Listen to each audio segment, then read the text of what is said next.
Wasserman Schultz has been arrested after trying to flee this country. Imran Awan has been charged with felony bank fraud. Awan had been under investigation for months. He was banned from the House computer system in February for posing a security risk. And yet, for some reason, Wasserman Schultz kept him on her payroll until just yesterday. Not only that, but she actively tried to sabotage the investigation into Awan. She threatened Capitol Police after they seized a laptop. What is going on here? Mark Steyn has been following this story carefully. He's an author and columnist, and he joins us tonight. What is this about, Mark?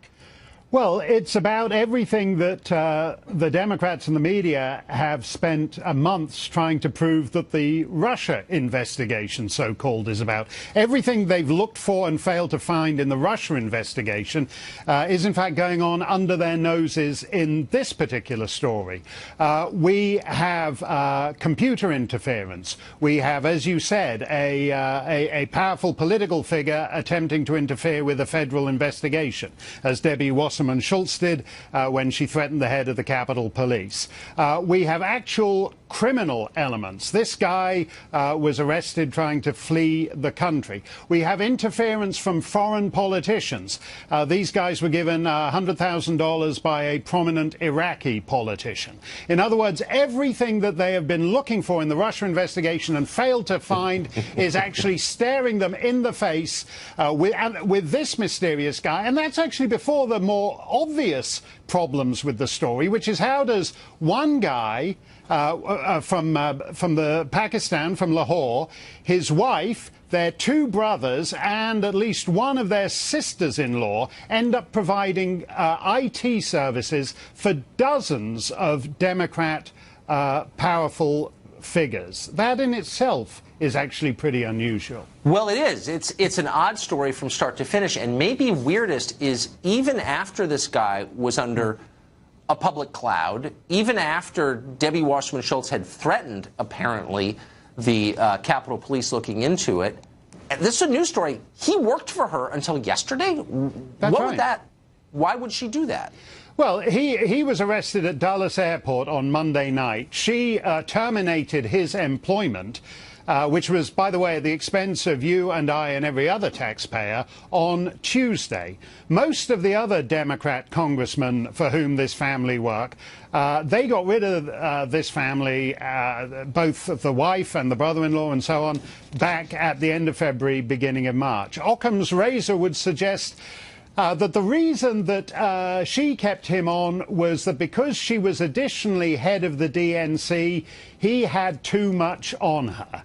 That's the basic explanation. He knew her iPad password, which means, by the way, you no longer need to worry about whether Vladimir Putin gave all the DNC emails to the WikiLeaks guy at the Colombian embassy or whatever it is in London.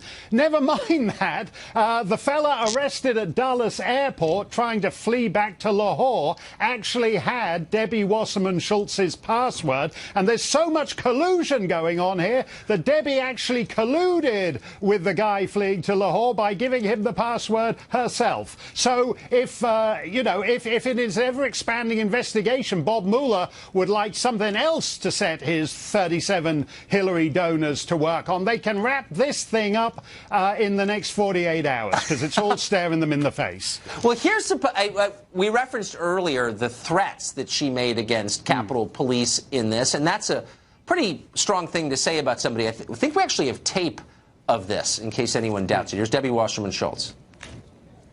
My understanding, the Capitol Police is not able to confiscate members' equipment when the member is not under investigation. I think you're violating the rules when you conduct your business that way, and should expect that there would be consequences. Ooh, right. There will be consequences, says the member of Congress to the person who, in effect, works for her. Yeah, and that's a powerful House committee member threatening law enforcement, saying if you know what's good for you, you're going to return what she calls my laptop, which is in effect a laptop that this guy, the guy who's got borrowing money from Iraqi politicians and whatnot, is in the control and under the supervision of the guy who was arrested. And she's threatening. So again, this isn't like Trump saying obliquely me to Jim Comey, can you assure me that my hopes that I will always have your loyalty will be... It's nothing to do with anything as oblique as hope and loyalty. She's saying, give me this piece of evidence in a criminal investigation, or you guys are going to get it.